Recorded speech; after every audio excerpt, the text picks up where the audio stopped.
100% of ungranulated grade A betel sugar. Okay guys, so let's get into this palette review. This palette review slash just doing a look on a palette. But yeah, so this is the Lorac palette 4, and I got this in a little gift box for Christmas, and it came with the primer, and so I'm going to be using that today. And let me show you the colors, obviously, in the palette. So the palette does come with a mirror, and these are what the colors look like on the palette. So I'm gonna swatch them for you guys. Okay guys, so I have finished swatched all of them. So I have the mattes on my left hand and the shimmers on my right hand. So this is all of the matte shadows. So from this one is called Chantilly, this one is called Bougie, this one is called Pecan, this one is called Rosebud, this one is called Warm Ginger, this one's called Cognac, which I heard about quite a bit for our dark skin girls. And then this one is called Amaretto, and then this one is called Black Currant. This one is called Soft Petal. This one is called Iced Rose. This one is called Silver Mauve. This one is called Begonia. This one is called Candlelight. This one is called Merlot. This is called Java. And this is called Midnight. Just going to give you a little bit of a first impressions as far as the swatches goes. Both the mattes and the shimmers are super, super creamy, which is so good to have in an eyeshadow, because you can guarantee yourself that you're not going to get that powdery look. So even the lightest color, it does not give you a chocolate feel. Everything's super creamy, and of course most of the time shimmers are normally creamy, so that's really good. But it's definitely really creamy, and I don't know if I can show you this by my swatches, but even when I put my fingers in, and I didn't really have to warm it up much, like it instantly felt creamy on my fingers. So that is a really, really good thing about this palette. So I'm going to wipe these off, and I'll be right back to shoot a little makeup look for you guys so we can see how they perform on the eyes, along with this eye primer from Lorac as well. So I'll be right back. As you can see, I already did my eyebrows. I did them off camera because I really wanted to just focus on the eyeshadow. So I'm going to take the primer. I didn't see anything on the box. Hold on, let's see. Oh, they have some like suggested eye looks on here. Ooh, we can try that and see what we're going with. You know what? I kind of already know what kind of colors they want to use, so we're just gonna throw that out there because based on my shirt that I'm wearing, I know what colors I'm gonna do. So we're gonna take this eyelid primer. There's no like directions, which is understandable, being as it's just an eyelid primer, and we're just gonna put this on the eye, on the lower eye, because I plan to put eyeshadow down there as well. And this also helps when you're not even wearing eyeshadow down here.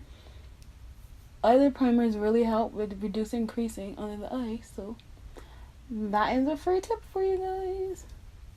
For my crease color, I am going to go in with, I'm thinking Amaretto. So Amaretto is this color right here. So I'm thinking that I'm going to go in with that. You know what? I'm going to go in with Cognac, which is the color right next to it. So I'm going to go in with this color first, and then I will go in with that. So we're going to see how ooh, I forgot about the color payoff. You're gonna see how that looks on the eye.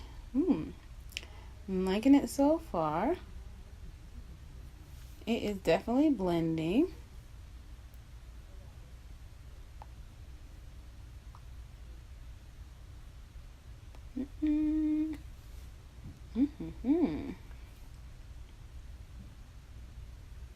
This is definitely blending pretty well. Pretty well. So now that I'm done with that, I'm going to go back in with Amaretto, which I told you was the pink color next to Cognac. And I'm going to put that in the crease. So I'm going to bring it just a little bit further down. Almost on my eyelid. Like almost.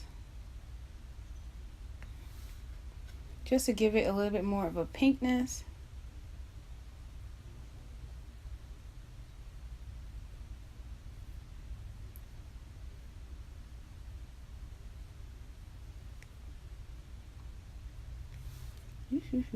And I take a different blending brush, and just so to like lighten up this area closer to my eyebrow, I think I'm gonna go in with warm ginger, which is like this light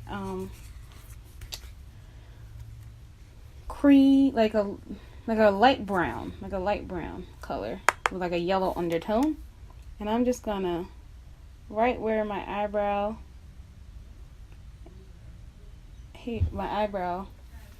brow bone meets, I'm gonna just pack this on there.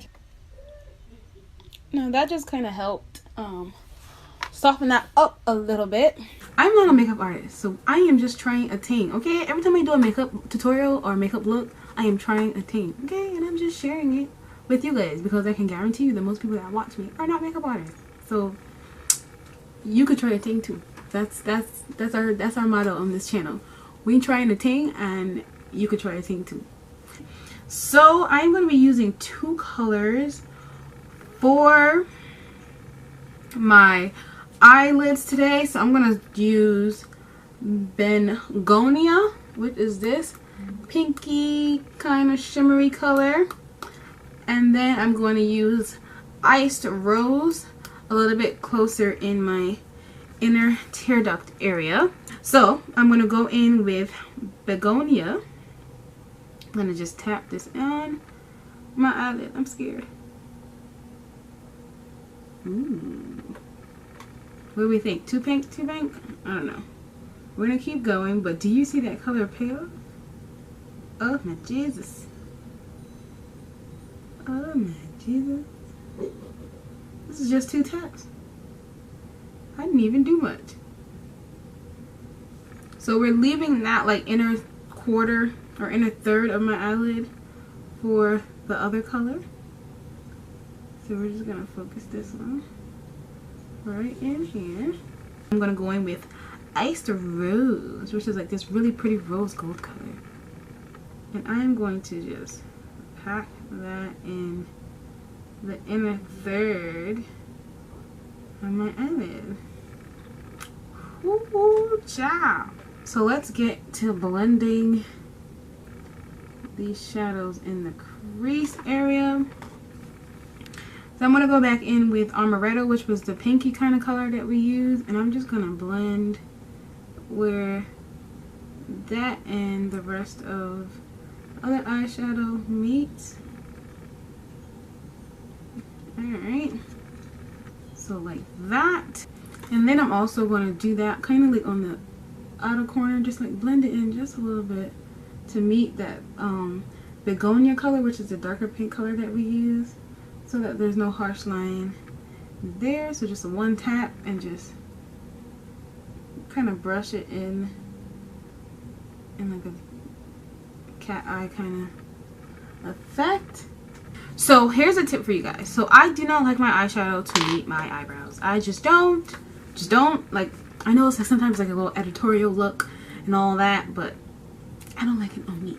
Okay, so what I do is I take a little bit of the concealer that I use to clean up my eyebrow, and I kind of just clean up my eyebrows again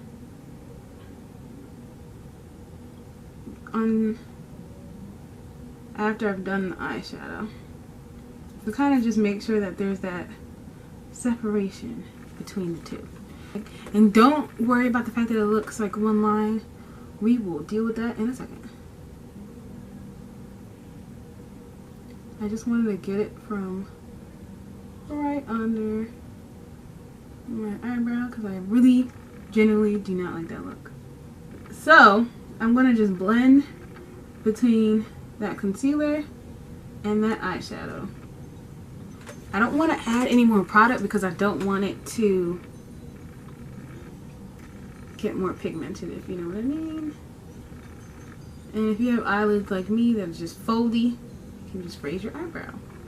Didn't that like soften up the whole look so it's more like wearable, in my opinion? Okay guys, so I have finished doing my eye makeup. I decided that I didn't want to put anything on the lower lash line because I just reviewed the new Fenty Beauty concealer and I wanted to focus on that.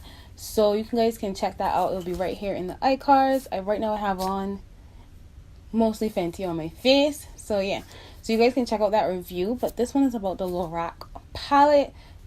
Let's talk about this palette. So I have had these eyeshadows on for quite some time now. I had them on for about 5 or 6 hours. So we're going to talk about how they look. I feel as though that they still look pretty good, and that the combination of the formula of the eyeshadows and the primer, I think it works really good. I'll be using that when I'm using this palette. I'll be using that primer as well. I think that it works really well with this kind of formulation for eyeshadow. So that creamy kind of finish, I think that eyeshadow primer is perfect for that. Overall, I really do like the palette. It is already messy and I only used it to swatch for you guys. Like I said, the products are very creamy, so they kind of rubbed around when I was swatching them, but I really do like this palette and I like the colors in it, and I think I will be playing with these for quite some time. I really want to try out this black sparkly color, so look forward to a smoky eye from this palette using that black color on my lid. I'm going to try one of the, like I said, there were some suggestions on the box for some makeup looks, so I'll try that out for you guys maybe in a future video. But overall, I really did like this palette. I think that it was good quality. I did not pay for this palette. It was gifted to me for Christmas, so I will find out what the price is for this palette and it will be on the screen in this video. But it is a good quality palette, and I think it comes with a lot of colors for a lot of different looks. You can do day looks with this, you can do night looks like with this, you can do one eyeshadow looks with this. Like if you're someone who just wants to put a little shimmer across your eye, put on some liner and go about your day, I think this is a good palette for you. So overall, I'm giving this palette a 9 out of 10. I really like creamy eyeshadows. I think they are the best, especially for different skin tones, because they always show up. Creamy eyeshadows it's like a concealer eyeshadow kind of vibe, so they kind of show up, for me in any way, they show up better on my eyes versus a powder eyeshadow. So I did really enjoy this palette. Thank you guys so much for watching this video. I hope that this was helpful. If you have tried this palette, please leave a comment below and tell me what you thought about it, if you liked it, if you didn't like it, and if you've tried the primer, the eyeshadow primer, and if you liked it and if you didn't like it. Thank you guys so much for watching, and don't forget to like this video and subscribe to my channel, and I hope to see you in my next one. Bye guys.